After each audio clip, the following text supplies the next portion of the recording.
What does a burger joint have to teach you about scaling your business?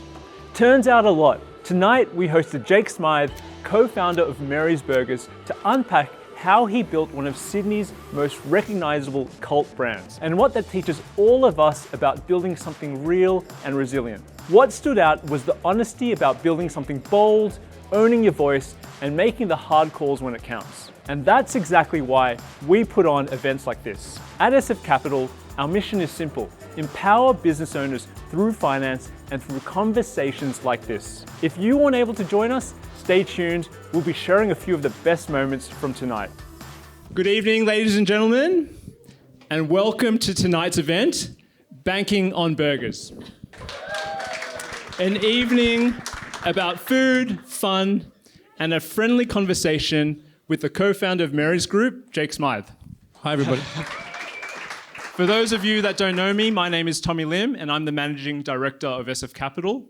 And SF Capital is a finance broking firm that focuses on helping business owners with self-employed lending.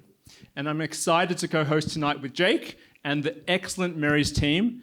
And on behalf of them all, I want to say a warm welcome to Mary's Underground. For those of you that appreciate music, it's actually a super historic venue, hosting performances from Prince, Herbie Hancock, Dizzy Gillespie, for all you jazz fans out there.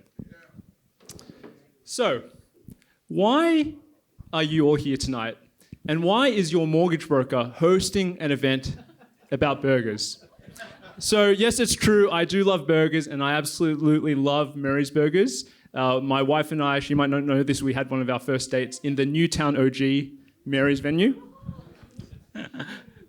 Don't remember, it was a blur. Sounds like a perfect night at Mary's. Yeah, that's right. It does sound like a good night. So, SF Capital, like I said, specializes in empowering business owners with finance. So, yes, I get people loans, I get people money, but spending a lot of time with business owners, I know two things are really important. Number one, relationships.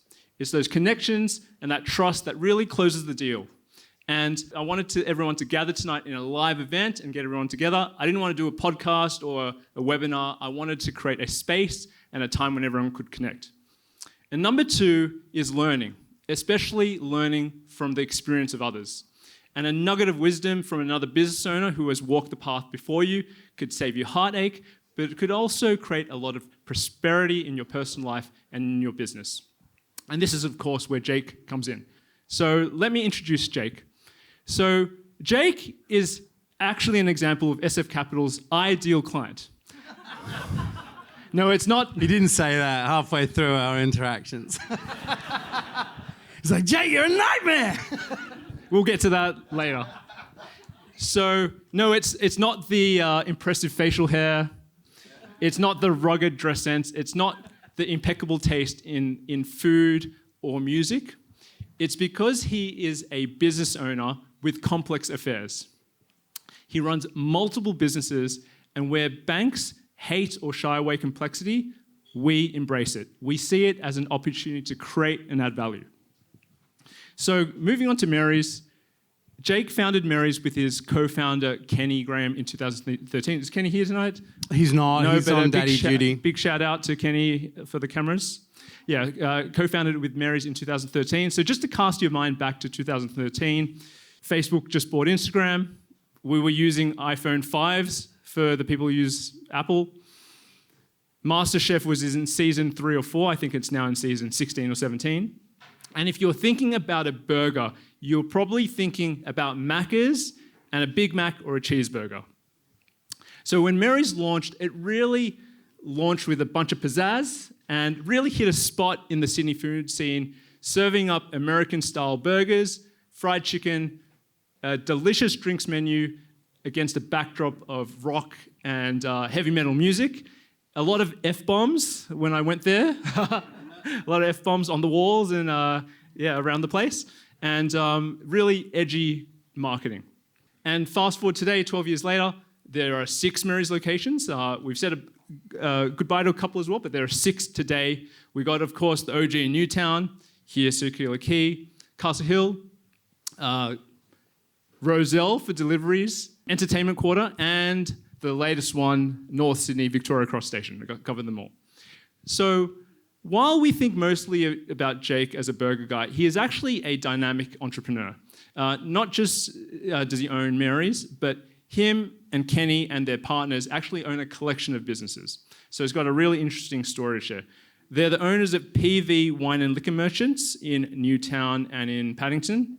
They have a second live music venue called Liberty Hall in Entertainment Quarter. And Jake is actually a publican as well as the former owner of the Lansdowne Hotel in Chippendale and the Unicorn Hotel in Paddington. Overall, and more than that, is that Jake is a tenacious operator and a survivor, especially when you consider the competitive nature of the food industry and hospitality. The Mary's brand has persisted through different fast food trends, the COVID pandemic, unfavorable media, and most recently, challenging economic cycles. So without further ado, would you please give a round of applause for Jake, and we're going to kick things off. Wow. Thank you, Tommy. It's not often I'm welcomed in my own venue, but I'll take it. And especially after that, very glowing and wonderful. Thank you. It's very humbling. I'm going to kick things off with some questions, get to know Jake and his story. And what I want to say in SF Capital, we want to create unique experiences for business owners and anyone in our network, really. So we apply Chatham House rules. What gets said in the room stays in the room, according to what Jake is comfortable with, of course.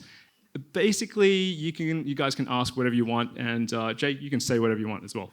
Okay? No holds bars. Jake, why don't you kick us off and tell us about the early days, where you came from, how you grew up. Yeah, why don't you take us back just to set the scene? Take me back, little Jake. Hi, everybody. Once again, Tommy, thank you. That was really humbling, and it's always a weird thing to have people tell you what you've been up to for the last kind of 10, 15 years. So it's a lot. And it's complex and weird.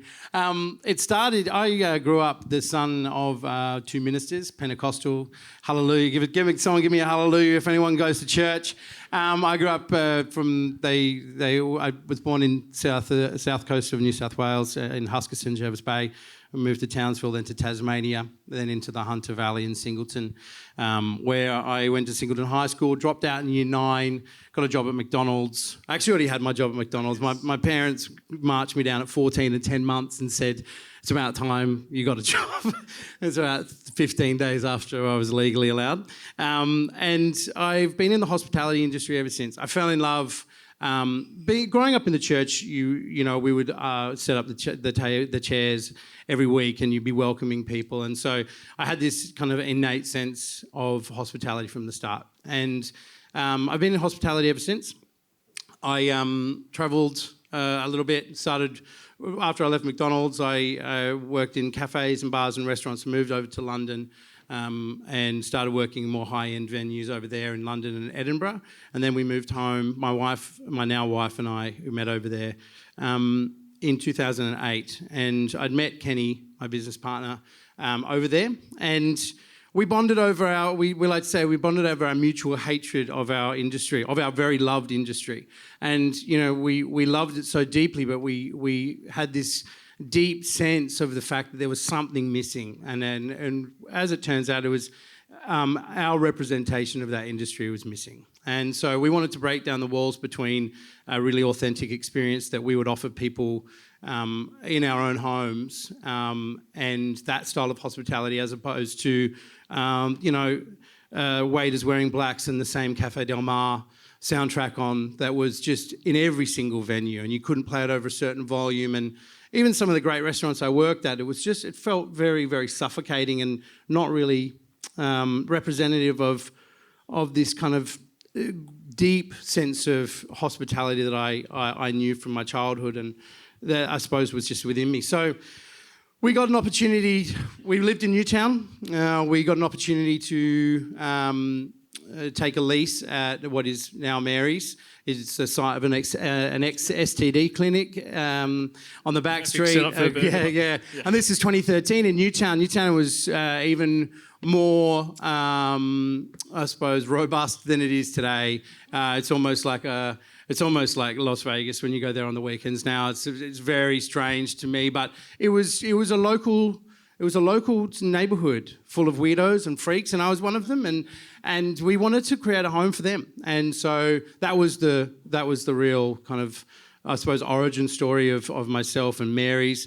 Ultimately, we just wanted to sweep our own floors. We were tired of working for other people and had this sense that if we're going to do these long, hard, thankless hours, we might as well listen to the music we wanted to listen to, wearing the clothes we felt comfortable in, and at the end of the day, sweep up and mop up other people's vomit, but they were my floors. And so, why burgers? Like, how did you come up with burgers versus... you already served fried chicken, so you covered two of the great food brands out there. But why burgers and fried chicken? You know, people talk all about street food. For a kid who grew up in regional, Australia, McDonald's and KFC is my street food. So when you're talking about going back to my childhood, the nostalgic flavours, that was it. And so we would drink. Basically, we would work in these other restaurants and bars, and on the weekend we would go to the local pub, we'd drink beers, shots of Jack Daniels, we'd get McDonald's on the way home, we'd continue to drink Jack Daniels, the music would get heavier and louder as the night went on, and we're like, this is just what we're going to do. And so the flavours were kind of already baked in just by being representative of what we loved and what we were doing. We had no understanding we weren't chasing a trend. I don't think we still, we chase our own dreams and our own idea of what feels right and is authentic to us in any given moment. There was no sense of like, I think burgers are going to be the next big thing. We just attacked it with ferocity and of wanting them to be the best. And take those, like the Mary's cheeseburger, which you guys will get in a bit. It's a McDonald's cheeseburger. They're coming, guys. Flavour-wise, except we make our own pickles, and we make we break down our own beef, and we do we make, cure and smoke our own bacon. We do everything ourselves, and that was the ethos behind it, was giving someone a really fully thought out, authentic experience, but on very humble, very individual kind of preferences, I suppose. I'm sure all of us, or many of us, have been to those Macca's kids parties. They get you early. Yeah, with the Happy Meals. Yes, even my 3.5-year-old is getting Happy Meals now. Amen. Joanne. Yeah, they get you in early. We do mini burgers at Mary's at Nelson as well. Just bring them in here. It seems better. I would love to understand more the setting up of Mary's from like a business perspective. There's some people involved with food, restaurants in the room, but also people who don't know anything about food or hospitality. What are some things that you know about setting up Mary's or a hospitality business, or like a restaurant business, that perhaps the normal business person doesn't think about? Whether it be the menu or the marketing or the pricing or the staffing, what are some things that you would go through? Or you didn't go through and learnt those mistakes? Yeah. Originally, we just came at it from the perspective of, restaurant managers and bar managers, and we kind of, it was just a wing and a prayer. We had no back of house systems. Rostering was done on an Excel spreadsheet, 2 days before the next week would run around. Sometimes not even that, and then we'd have no one come in. Like, did you email out the roster? And be like, yeah, but I didn't put these people on it. And, so there was a lot of that at the start. At the same time, the one thing you can't teach when you're opening a business is the willingness to work. And we had that. We had a really deep dream in our hearts about wanting this to work. A personal part of this story is my wife was pregnant at the time when we signed the lease with our first daughter, Luna, and we opened Mary's. We did our first soft open while my wife... I was there with my wife. Don't worry, I wasn't at work. But my wife and I were having our first child, and so I missed that first service that I'd worked my whole career for, and then the next one, the two soft opens, and then I went to work after 2 days, and I actually didn't take a day off for 9 months, and I was working upwards of 110 hours a week. My wife is a put bankers hero. To shame. Oh mate, it was without the bank balance. It was hard. I left. I had to borrow money from my brother to get out of the car park to take my daughter home.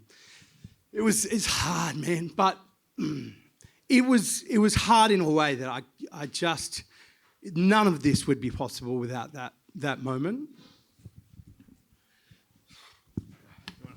No, you're right. Yeah.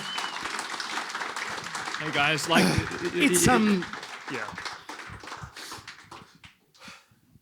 You know, the family and having a purpose outside of work is so important. Having a dream within it is also important. When they can coexist, it's a really special thing. That I lived on adrenaline and shots of Jack Daniels, to be honest, for that first couple of years. And my wife lived on drip feeds of her husband, and she's now created her own company and her own business in PR, and it's an enormous success in her own right. But our families, really. It was painful, but it was a huge benefit to us because it was so strikingly clear that it was either going to work, and I was going to give everything to make it work, or it was all and it was so close some days. But we hit lightning in a bottle. And I think people, when people were walking through the first couple of months, people did not understand what they were coming into. It was loud, it was dark, and they didn't really know about the burger. Why am I paying, at the time, why am I paying $14 for a cheeseburger? And we're like, well, because it's handmade by us and we do our own bacon and blah, blah. And they're like, don't care. Like, I can do this somewhere else. And then something changed, and I think it was, a loyal set of regulars who started to understand what we're doing, and that was service, and that was putting the customer at the centre of it. When people would walk through the door, we knew that it was alarming and hard for them to understand what we were doing. So it forced us to reapproach our levels of service in a really different way, and really meet them where they were. Meet our customers exactly where they were when they walked through. How they arrived is how we found them, and we tried to meet them there, rather than because from all the other signs it was, if you don't like it, you can and that was not our heart. Our heart was, you are the most important person to us right now, because without you, the most important people in our lives at home are really not going to have they're going to wear the cost of this dream of mine, and that wouldn't be fair either. So that really informed and shaped the first few years at Mary's, and it continues to shape it today. We return to that concept. Sometimes I get a little bit in front of my skis and start thinking I'm a businessman, but ultimately I'm a restaurant manager who likes to work hard and likes to take risks. And I was talking to Tommy about this. I think there's some level of inveterate gambler deep within me and within most entrepreneurs. I'm just lucky I never found the poker table, I suppose. Gambling business, could be the same. All right, so look, I could take this in two directions. I'm going to choose to stay on the brand and then go back to something a bit more businessy. I think when I first walked into Mary's, I knew it was different and special, and there was a different buzz about it. And you search Mary's and read the reviews, and obviously there's a few haters out there, but generally, there's like a big buzz about the burgers, especially when you guys were launching, and this almost cult-like following of the Mary's brand, and people yearning for a Mary's burger over, other choices out there. How did you go about building that? Was it intentional or was it accidental? The sort of that buzz around Mary's and people wanting a certain food. Yeah. How do we think about that for other businesses or just food in general? Yeah, I think it's a bit of a mug's game trying to chase a trend. I think that people who are at the forefront of a trend tend to not be really chasing that. They tend to be interested in something else, and it could be they're chasing an algorithm, for example, on YouTube. They're not really, and they allow their audience to feed back to them what content they're going to produce, for example, and then that might start trending because of the groundswell that they're making themselves, as opposed to people, and you see, there normally seems to be the second and third tier of people coming along who really create this trend idea. The concept for us was always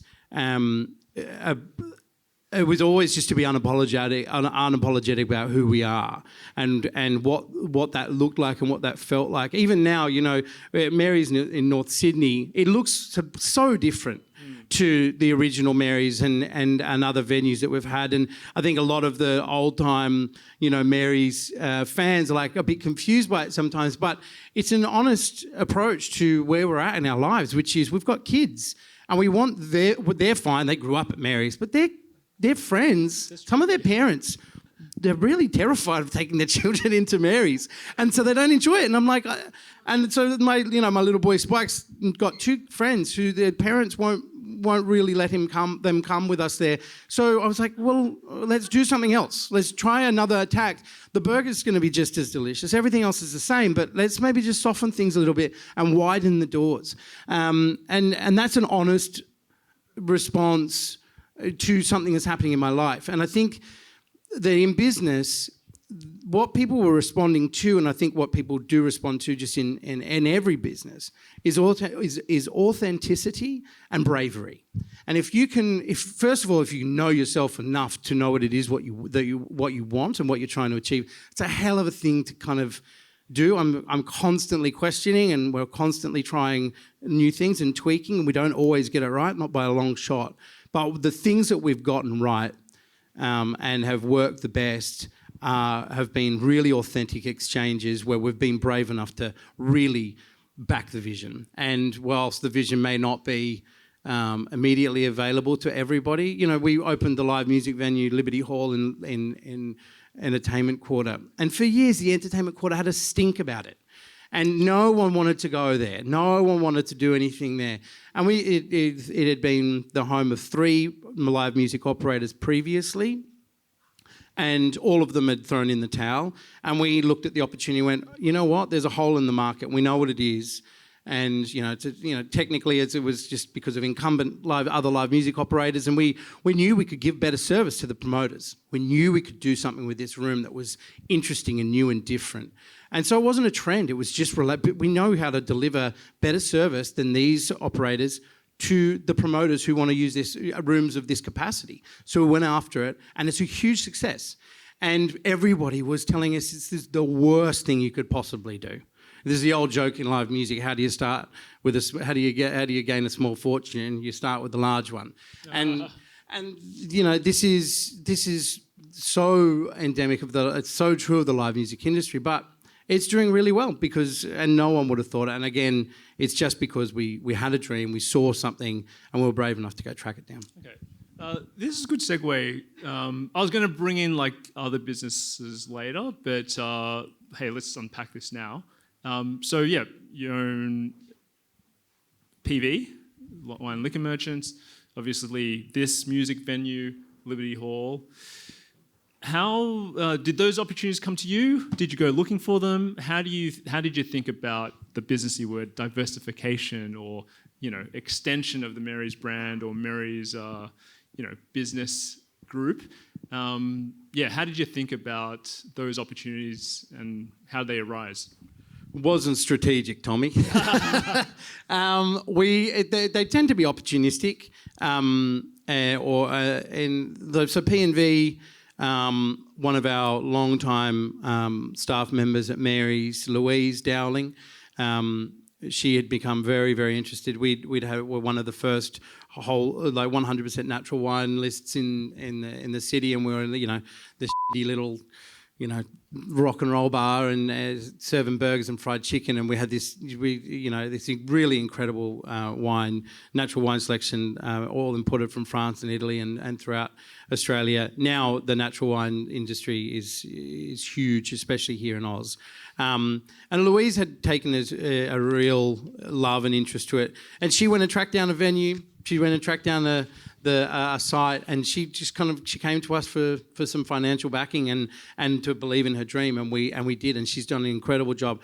Kenny and I own 50% of that business, and we kind of mentored her and tried to help along. But to be honest, we have very little to do with it day to day, which is a wonderful thing because my time's already sucked up with so many other things. But and the live music things, we'd always been a part of of music festivals. Part of the success of Mary's was doing things like the VIP and backstage at Splendour in the Grass, for example. And we would go up there every year and get to know the industry. And when the Lansdowne shut in 2017, it was at a real crisis point in live music in Sydney. We'd had the Sandringham shut down, we'd had the Annandale Hotel shut down, the Lansdowne has shut down.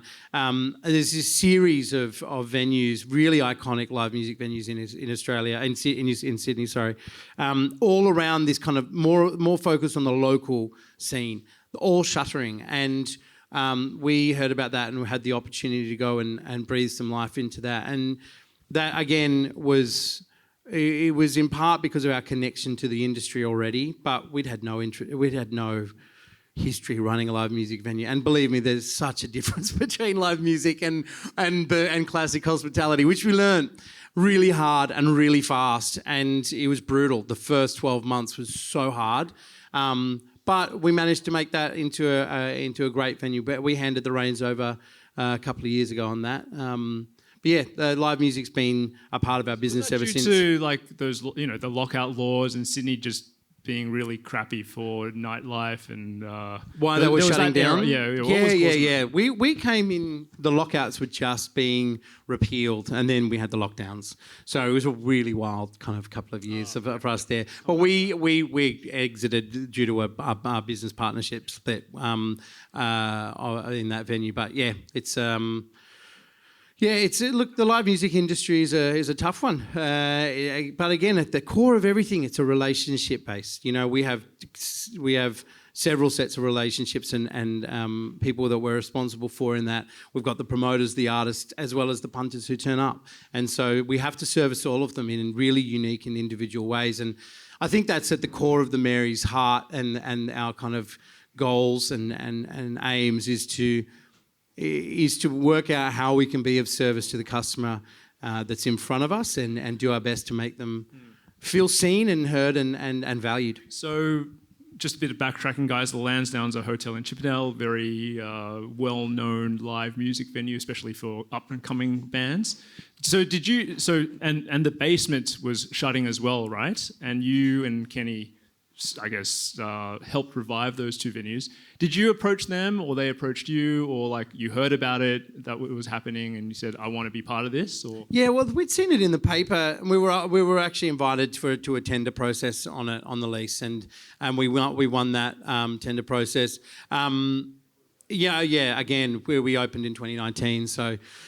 Who everyone remembers 2020. It was a fun time. It's the whole industry's been rocked. I think one of the great things about diversifying your business is the risk mitigation. While we were shuttered here, the P&V, the bottle shops were killing it, and we had the ability. People were drinking at home. Yeah, they were, and they were eating burgers at home too.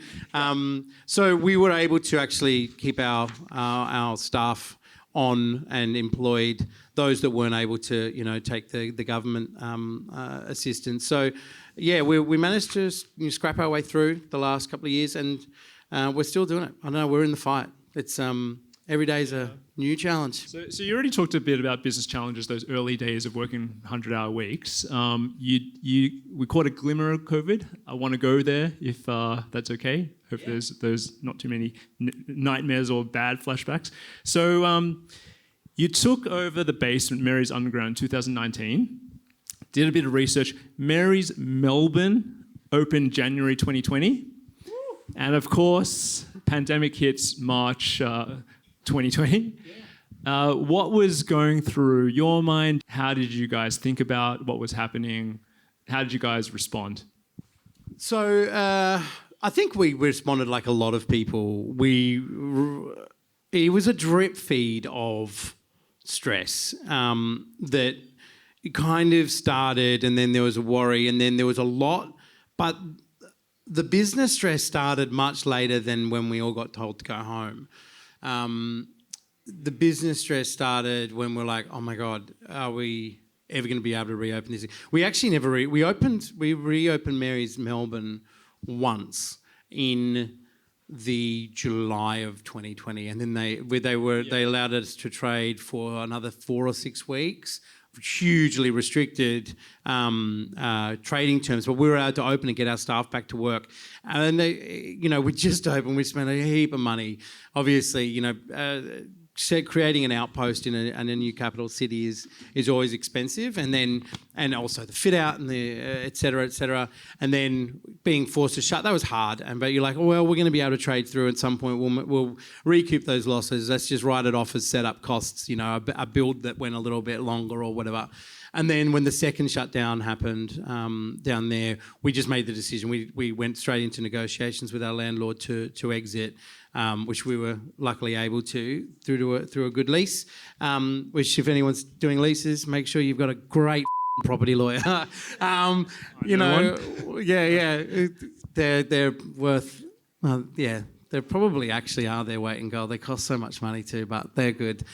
These guys did us good in that one. It is hard. It's heartbreaking to lose things. You believe in something, you believe in an idea, and then it kind of turns to ashes. It's hard. Money's never been a thing. I've never had money as a kid, so I'm kind of always playing with house money. I'm always happy to go back to where I've been. And I've never had so much money. Whenever I've had money, I've just wasted it anyway. So, and on having fun with my family. So, through COVID, it was never about that metric. It was always, well, we can just go do it again. And if everything turns to shit, we'll just, go flip burgers or go do something else with our time. But ultimately, I know that I have a value that is kind of. It's not just tied to a single moment. I think being able to meet people where they are and give a true level of service to any customer. And I really mean that, real estate agents. Rob's here. Rob Skeen's here. I met Rob. He helped my family and I. He helped us buy the house and he helped us find the house. But Rob, if you know Rob, he's all about what you need and your family needs. And as somebody who recognises a professional at doing that, it's such a monumentally rare thing. It's why he's such a success. It's why he does so well and he makes such an impact on people's lives. It's not a small thing. And I think every industry, we talk about hospitality being a service industry and kind of people think about in this very direct sense, but the lessons of being able to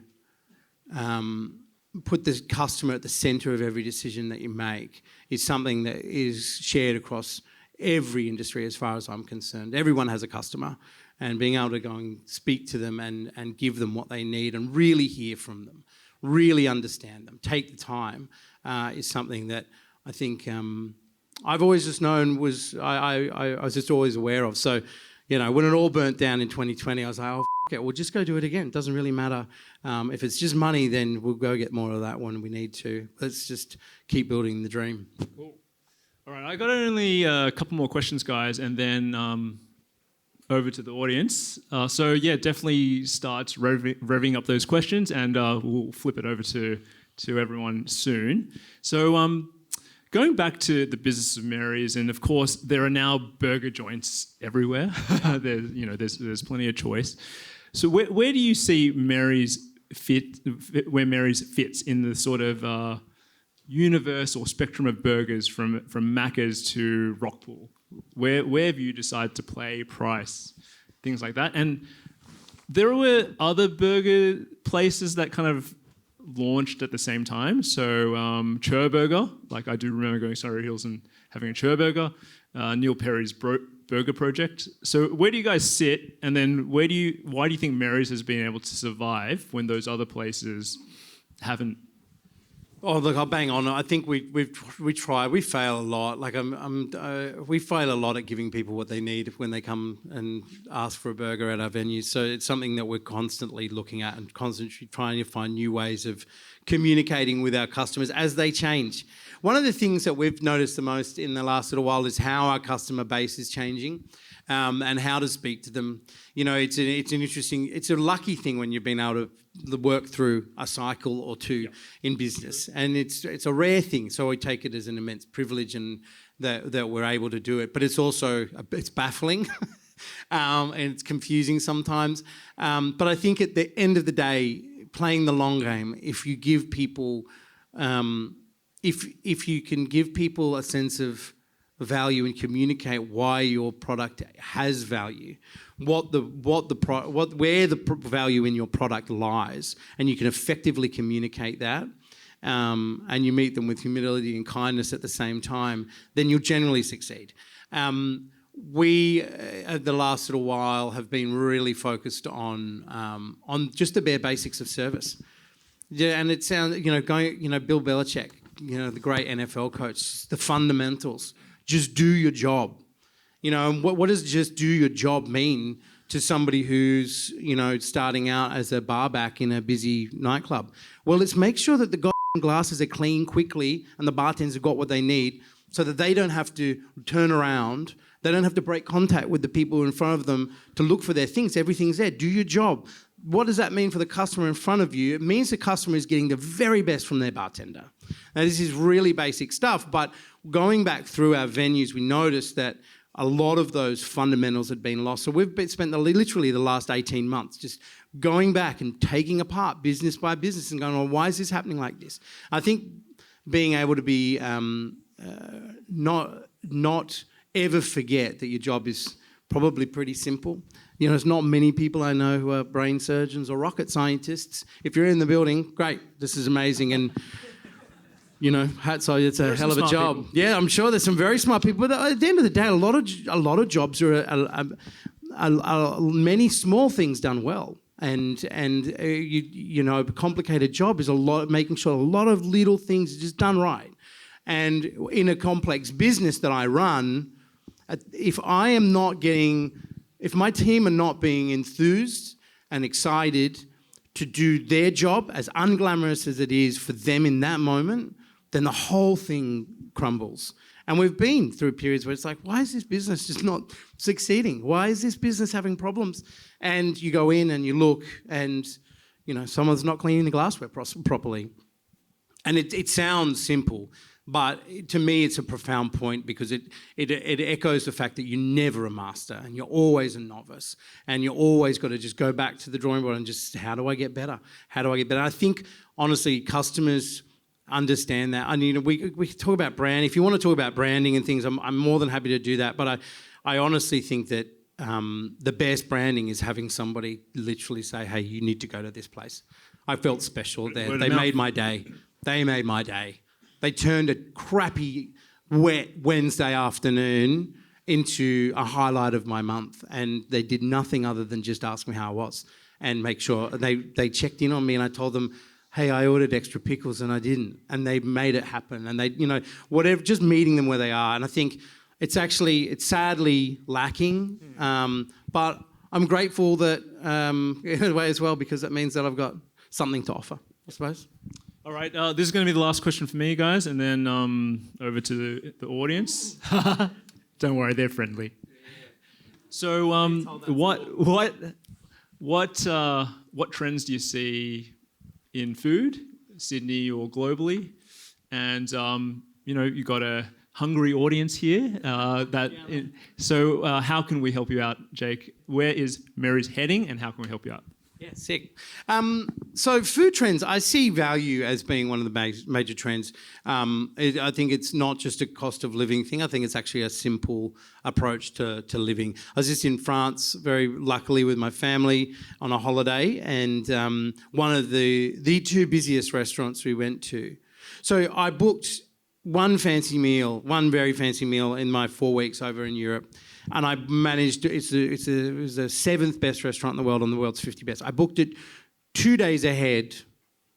They had plenty of bookings still open. And yet I had to wait and so this is like hallowed ground in terms of restaurant territory in Paris. There never seems to be a shortage of money or people in Paris. I had to wait in line for an hour and a half to get steak frites from Le Relais, l'Entrecôte. It's people, and it's tourists, it's people with money, they're going for something else. There's something else happening within the market, which is, I think, having maybe had some cost pressures at home, people are refinding their love for where food comes from, and humble and quick and friendly, and community and family dining. And so that's one. In terms of just straight food trends, I really do see that as being a major shift. I think obviously the QSR things, the QSR style venues will not stop rolling out. This kind of like the Americanization. What's QSR for those? Quick service restaurant. So AKA fast food or no? Yeah. This is the rebranding of fast food. QSRs. Yeah. So you've seen El Janar, and we've seen El Guzman and Gomez here in Australia do really well in the last little while. There are so many. Does anyone watch NFL or any American sports via the American feed here?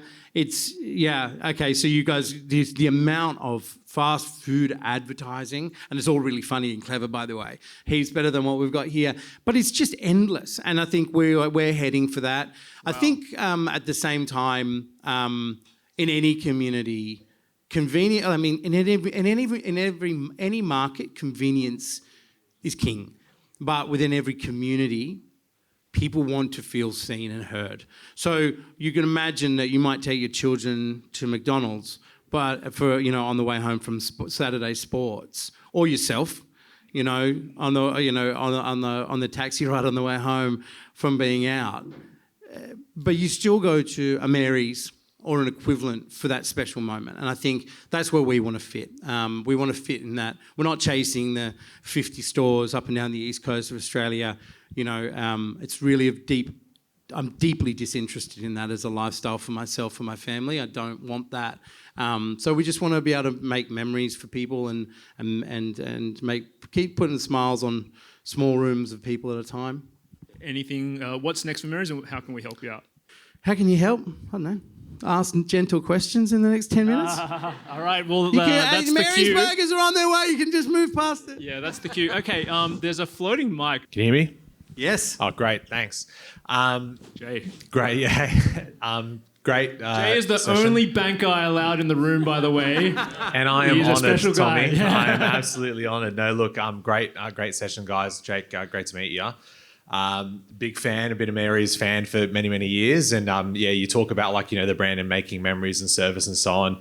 I remember years and years ago, my cousin came to visit Australia for the first time from Lebanon, barely speaks any English and so on. And we're like, how can we give him, some authentic Aussie experience? And we'll take him to Mary's in Newtown. I just remember him walking and going, what on earth is going on here? I've just got no idea, but it's really a good place to make memories like that. But what I wanted to ask, so I see a lot of stuff online around small business owners, perhaps smaller than what Mary's is, but getting killed by the likes of Uber Eats and that kind of thing, just being gouged on fees, but being reliant on them in order to drive business and that kind of stuff. How's that impacted you guys in the last couple of years? I just hear that they continually add fees on top and that sort of stuff. So how's that impacted you and reliance on sort of delivery? Thanks, Jay. I'm glad that your cousin... Did he have a good time? Did you guys have a good time? Yeah, he loved it. By the end, he was loving it. At first confused, and then he loved it by the end. As soon as he tasted a lot of food. people like that. Yeah. Sometimes we encourage it a little bit longer than we should. Uber Eats is it's a Should we delete that one? Should we delete? No. Leave it all in. Uber. Leave it all in. They're inevitable. It's like Thanos. It's inevitable. Again, convenience is king. People love... So we are one of the top performing brands on Uber Eats. They still refer to us as... We're independent, right? So we're not one of the chains. So you're one of the big guys, obviously. So they love us, and we put a lot of money, give a lot of money to them every year, and but we also get to serve as a customer, and the reality of where would you rather be? Would I rather a room full of people creating community together in a back street in Newtown? Yeah, of course. But it's a bit control freaky, isn't it? Ultimately, they want to have a Mary's burger at their house and they're choosing us. And we are certainly not the cheapest option out there. And you are getting it in the cold and the rain to your house. So they're making an active choice. So for me to resent that's really hard. For me to remove that would alienate me from a certain group of people who've become really important to us as a company. I think the one thing that is required, and it hasn't happened, but it will because things like this always do, is that there needs to be a proper challenger to Uber Eats in Australia. So we've had Deliveroo, we've had obviously Menulog started everything ages ago. What's the new one? DoorDash. Interestingly, DoorDash, pumps Uber Eats in the States. Deliveroo is the only real market in the UK. So the idea that Uber Eats is just it, we just have to put up with it globally, is not true. There will be other entrants. I think that they're being greedy and they're getting a lot of their vendors offside. Their expansion requires capital, and we're all paying for their expansion right now. At some point, they'll either have to get smart on their pricing and bring it back into line where small suburban restaurants can actually exist. At the same time, man, they used to have a rule around not being your pricing in store couldn't be. Your pricing on the platform had to be the same as in store. They got rid of that, so a lot of people just priced it in. Right, so your customers pay the delivery, and it's more expensive as a premium on the actual menu item. Doesn't attract sales. People just want to be at home. Convenience kills, And right now, my job is to get people back out because there's something more interesting happening in the venue, and that's hard. You're competing with a lot. You're competing with sitting on your phone while the TV's on. Right? Everyone here is like the fact you guys are all here may mean that you don't get it as much as other people do. Congratulations on getting out of the house, and it's wonderful to see you all. It is. It's amazing, seriously. But you are asking to change so much, and when there's compounding pressures on cost of living and people really needing, this is their once a month treat. Instead of going to a restaurant, they're doing it for the family at home. Man, there's a few things to come over, but I think Uber Eats will end up, either getting wise or they'll get eaten. So, yeah, thanks very much, Jake and Tommy. That was an absolutely brilliant discussion. And I thought I think that last comment was a just an amazing segue. I've got a question that's sort of related to that. You read a lot about the sort of the YouTube or Netflix generation, people glued to their phones, sticking at home, all of that kind of stuff. And it seems to me that the commentary always kind of blames the people that are consuming whatever that content is and sticking at home. But no one's looking at the opposite side of the coin, which is, and I've got a 19-year-old daughter, that what's on offer out beyond that, and it seems to me that particularly with live venues that you guys seem like you're a true authentic brand, but that's not a common thing, I think, in the industry, and I do wonder whether it is the fact that there isn't enough authenticity out there that's actually allowing people to go out and actually enjoy themselves, and perhaps that's where the market gap is. I just was wondering whether that's a reasonable observation or not. Yeah, that's very reasonable. Was it Brad? Ben. Sorry, Ben. Ben, and I'm a town planner. G'day, Ben.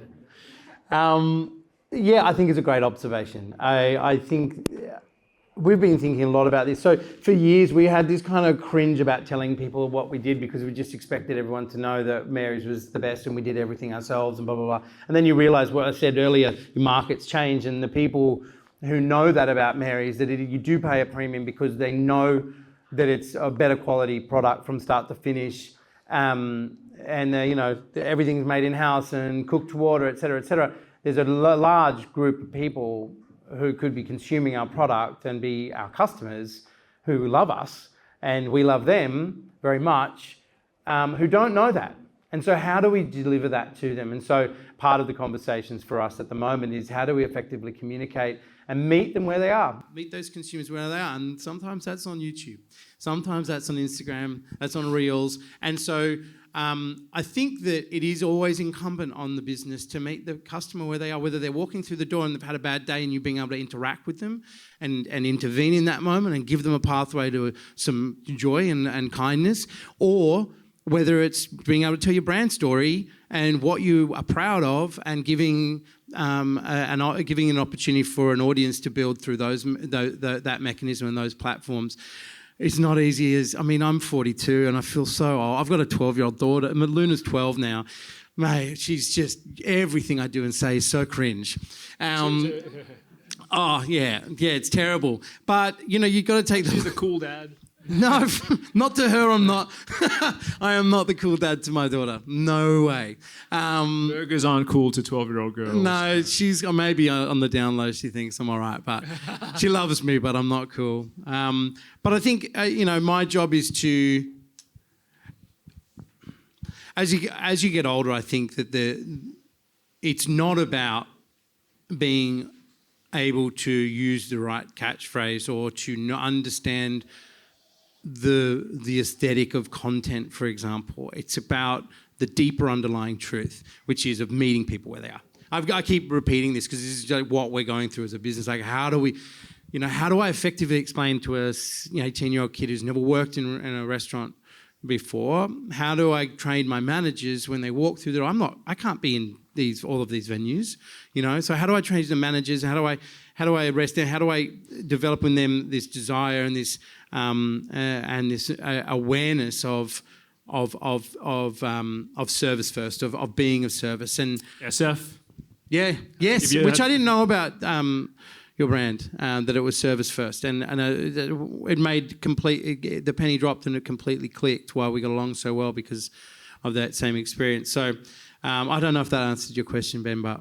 Yeah, no, I think it does. And I think there's a lack of really authentic venues in Sydney, and that's part of the reason why people just don't kind of go out as much as perhaps they used to. Yeah, they don't have as much money as well. And I think also there is a cultural difference. One thing we've noticed is, again, paying attention to the people or to the actual customer, their tastes do change and they change far quicker than they used to. So, for example, 2 years ago, hard techno was just causing mayhem on our door. They were so busy. 800, 900 kids would come into this room on a Saturday night, 4 hours, going wild. Fast forward 18 months, those parties are not doing as well. And so the rate of change in terms of live music specifically, but trends in general. So I think, again, it's more important to hit something underlying, something deeper than trend chasing, and keeping your eyes and ears open to being of service to your group of customers, and then they'll steer you right. Next question. Yeah. Hard techno, Jake. You're making me feel old now. I only came down once, Tommy. It was too much for me. Hi, Jake. My name's Andre. Thank you, Tommy, and thank you, Jake, for such an amazing event. I just want to ask you, Jake, I want to dive in a bit more to your vision. What does retired Jake look like? What have you achieved? Have you franchised St. Mary's? Have you re-entered the pub scene? Are we getting to eat the schnitties from the Unicorn again? What does it look like for you? I've got a farm in Dungog, which is currently 88 acres of cow and a shack that I'm building with my dad slowly. He's a builder as well as being a minister. How Jesus of him, right? Was a carpenter. Yeah, yes, he was indeed. So that will be very large on my horizon. I think food and producing food, a very small scale, will be a part of it. I think I'd like, my wife and I have been talking about it. I think part of, it's not a retirement plan, it's a retirement vision, I suppose. We want to open a small restaurant together. I think at some point either the kids will take over Mary's or we'll sell up and move on, and my time with it will be kind of complete. I live next door. Does anyone know Silver's Portuguese restaurant in Petersham?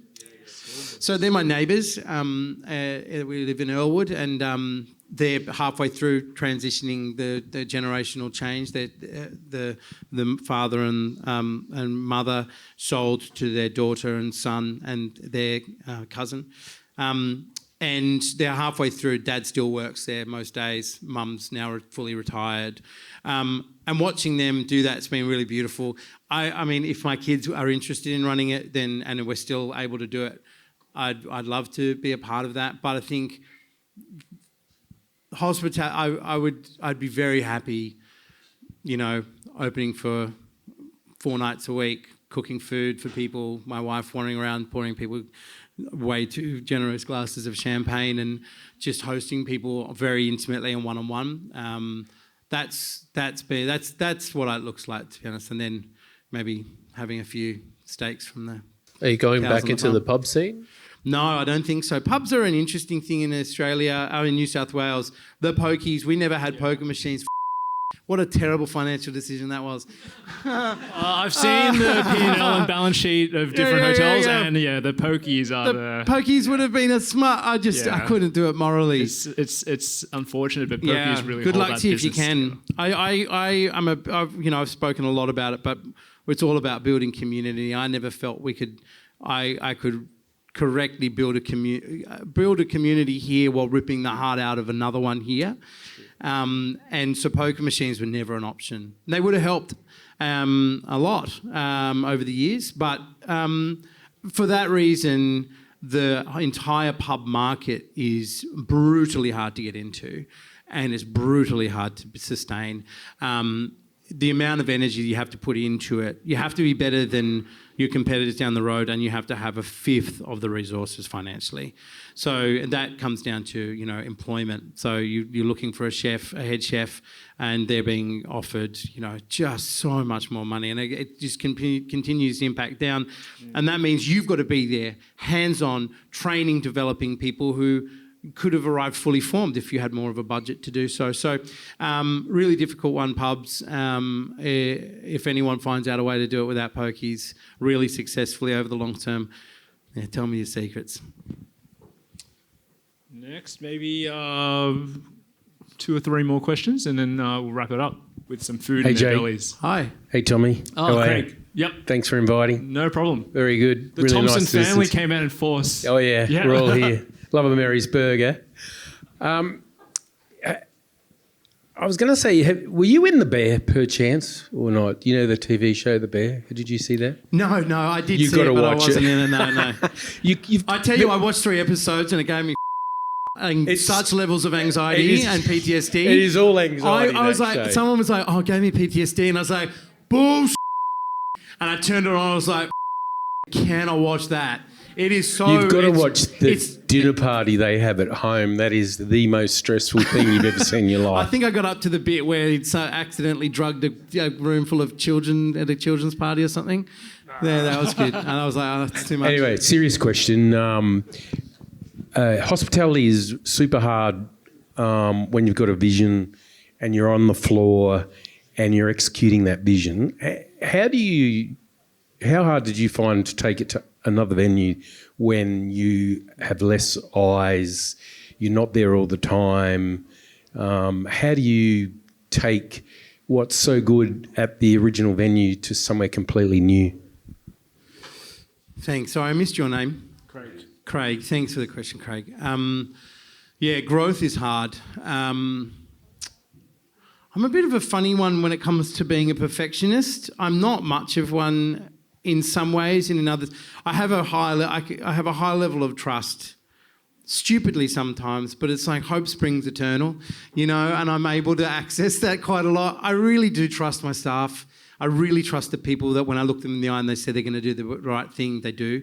I think that we've been rewarded from that attitude by having a huge amount of very loyal, very hardworking people surrounding us at all times.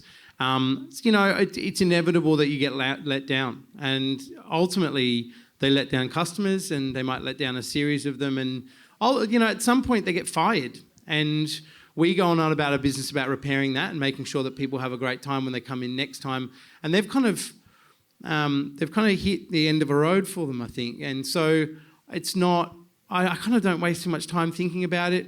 It is hard from a technical perspective. Everything becomes hard. It's like walking through mud. You know, it's like where you used to just be able to get a problem solved. Everything with every new venue seems to take a little bit longer. I think we're finally cracking that code now. I think after maybe the venue number 6 or 8, it starts becoming a little more scalable. Like things became able to fit more together. Whereas prior to that, it was just like I've got 4 different plates spinning and I do not know where any of them are up to. So learning how to communicate effectively and building that within your team, inspiring them, motivating them correctly, and also we tend to attract people and reward and work well with people who have mean independent streaks and they like to work. They know what their task is. Our job's to supply them with the goal and with the motivation to hit that goal, and then we let them get on with their job. And you know, that was tough at some points, but again, I never had that really control freak thing in me. Yeah, I hope that answers your question. All right. Yeah, over here. Kerry. Tommy? Yep. Jake, what's the one thing that keeps you up at night? What's the one thing that goes, oh, you roll over and you go, bloody one, need to fix that? Or what's that one thing you think? Other than the ATO. Oh, we love the ATO. There's plenty of accounts in the room that can help you out. Cash flow sucks, man. Cash flow's hard. Especially in the live music game where there's a lot of expenditure and quiet periods. So, you know, there's seasonality. Burger joints, there's less seasonality. Live music venues and wine shops, surprisingly, massive seasonality. So you have swings in cash flow, and that keeps me up. Being able to make sure we pride ourselves on paying our people, you know, right. You know, and paying superannuation on time, shock horror, and suppliers within terms. And that's not always easy. It's stressful, and you know, it's kind of the untold, unsexy part of being your own boss and being responsible for people. Ultimately, I bear a huge amount of responsibility for the people I'm in business with, the suppliers who allow me to do what I do, and the staff who turn up every day and sacrifice their time and choose to build their careers with us. And so being able to supply for them, being able to do the right thing by them is paramount. And you know, sometimes business just does not go that way. You know, business isn't just always booming. It's just like, oh, it's no worries. We'll just look at everything's done. But sometimes cash flow sucks, and that hurts, and it's hard, and that's what eats at me. That and dirty chips on the floor kills me. I hate seeing chips on the floor. If you're walking past, there's no chips left behind. No chips left behind. That should go on a t-shirt. Yeah, it should. All right. Last question. We're gonna wrap it up after this. Last question. Peter. Peter knows a lot about food, by the way. He doesn't. Okay, I won't say Sorry, anymore. the name's Peter. Thanks, Tom. I guess I should have had your advice about 5 years ago. I was in hospitality. Obviously, I didn't hear your advice about diversification because I stayed in the one location and it's not there anymore. And it's fine. But I guess the question is, with your diversity, do you keep all the venues, all the different businesses separate, or do... From a structural point of view? I guess, does a bottle shop help acquire the wine for the venues? Oh, yes. So it's all intertwined, is it? Yeah, we got a lot. We're one big family, and where we can assist, we do. We operate, independently. They're all individual PTY LTDs with their own profit and loss and balance sheets, which drove him mental. That's why I got a job, mate. Yeah. Service first. Hey, Tommy, look at this. Don't worry, make me work for my money. That's He good. did. Yeah. He did a great job. I wouldn't be here if he hadn't, It was a singular experience. I was in the park with I'll get back to your question, Peter. I was in the park watching my little boy play train soccer when I had my first conversation with Tommy, and it was such an impressive experience because I'd been through the ringer with multiple other mortgage brokers who would give me some time and then, whisper in my ear and then do all or just it was really hard, and that was obviously too complex for them. And Tommy put me at ease immediately and was like, we're going to get you a home. It's all good. One thing I want you to take away from this is everything's going to be good. Everything's going to be okay. And it was. And I didn't think it was going to be. And that's a hell of an achievement to be able to pull off, Tommy. So well done to you and your team. Thank you. And a big thank you to my team as well. Yeah. In terms of the businesses servicing each other, yeah, they have to. I mean, this is the reason I'm in business there's only a few disparate business partners, but the reason they exist is to service the whole. Within the burger joints, and there's this very old school. People come in. Let's give them the very best experience. It's a burger and a beer. Let's not overthink it. Make sure people have a good time. Make sure there's great tunes on and no chips on the floor. And no chips on the floor. Within live music, it's a little bit of a higher purpose. We play the role of service, ensuring that there are stages for art in our communities. And so it's a little bit of a higher kind of highfalutin purpose from my perspective, but ultimately, they come from the same place between me and Mike Kenny. Isn't that sweet? That's so beautiful. You can send that to Mike Kenny. Me and Kenny's vision for the world is we cook it up together and we kind of, well, how can we add? What can we do? So it makes sense that they work together. So we have staff that rotate through and within very individual roles. You're right about the wine. We source a lot of our wine. The wine directors there, shape our wine lists, and one venue has a cocktail whiz. He designs the cocktail list across the group, and so we try to leverage where we can. We have one central production kitchen which services all the venues every day, and where we do all of our prep. So there's this interconnected web at all times, and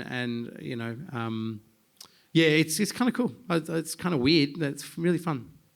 Also a lot harder to manage. Yeah.